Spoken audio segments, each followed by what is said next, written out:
Hi guys, మొన్న వీడియోలోని తయారు చేసిన 2 గ్రేవీలతోని ఏ కర్రీ అయినా సరే చేయొచ్చు అని చెప్పాను కదా. సో ఈరోజు ఈ వీడియోలోని చికెన్ కర్రీని చేయబోతున్నాను, అది కూడా ఆ టమాటా గ్రేవీ అలాగే ఆనియన్ గ్రేవీని యూస్ చేసి. ఫ్రెండ్స్, ఒకవేళ మీరు కనుక ఫస్ట్ టైం మన ఛానల్లో వచ్చినట్లయితే ఇక్కడ పైన లింక్ ఇస్తాను, ముందు ఆ వీడియోని చూడండి. ఎందుకంటే ఆ వీడియోలోని 2 బేస్ గ్రేవీలు అయితే తయారు చేశాను అనమాట.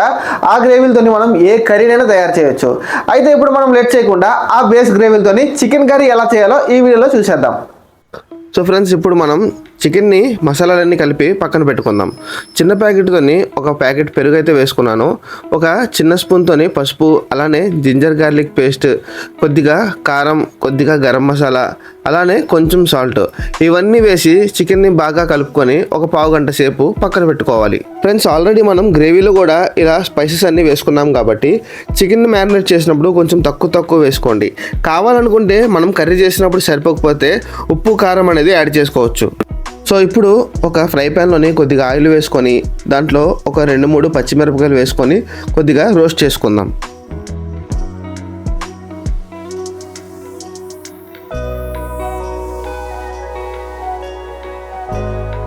పచ్చిమిరపకాయలు బాగా ఫ్రై అయిన తర్వాత ఇప్పుడు ఆయిల్లోని మనం ముందుగా మసాలా కలిపి పెట్టుకున్న చికెన్ని ఆయిల్లో వేసి కొద్దిసేపు ఫ్రై చేసుకుందాం.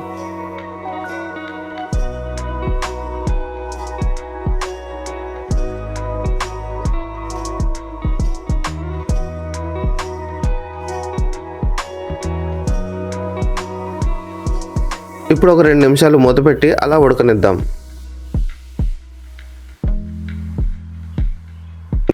ప్రతి 2 నిమిషాలకు ఒకసారి ఇలా మధ్యలో మూత తీస్తూ చికెన్ని కలుపుతూ ఉండాలి, లేదంటే గ్రేవీ అనేది కిందన అడుగు మాడుతుంది.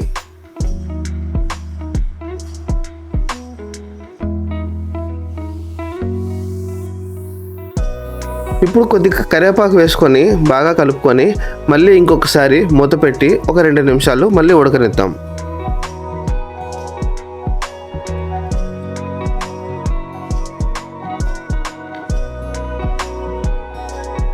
ఇప్పుడు మూత తీసి చూస్తే చికెన్లోని వాటర్ అంతా డ్రై అయిపోయి పైన ఆయిల్ మాత్రమే కనిపిస్తుంది కదా.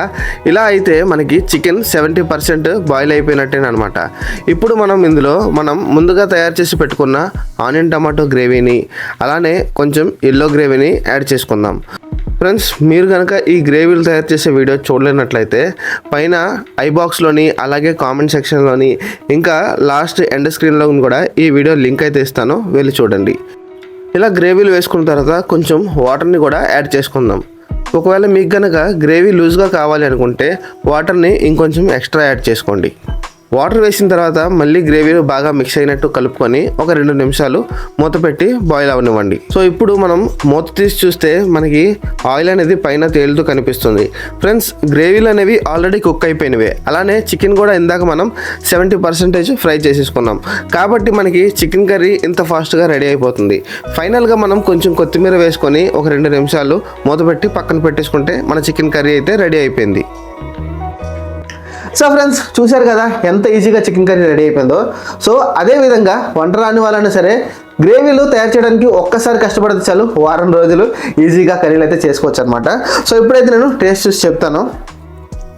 సో ఫ్రెండ్స్, ఇదిగోండి చికెన్ కర్రీని నేనైతే చపాతీతోని టేస్ట్ చేస్తున్నాను అనమాట.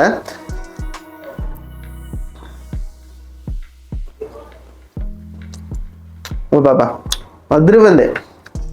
నా వీడియోకి నా టేస్ట్ నేనే రివ్యూ చెప్పుకోవడం బాగోలేదు. సో అందుకనే మీరు కూడా ట్రై చేసి చూడండి, డెఫినెట్గా మీకు కూడా నచ్చుతుంది, మీ టైం కూడా సేవ్ అవుతుంది. వీడియో నచ్చినట్లయితే ఖచ్చితంగా లైక్ చేసి, ఛానల్లో కొత్తగా వస్తున్నట్లయితే సబ్స్క్రైబ్ చేసుకోవడం మాత్రం మర్చిపోకండి. సో నెక్స్ట్ వీడియోలో ఏం కర్రీ చేయాలో కింద కామెంట్ చేయండి.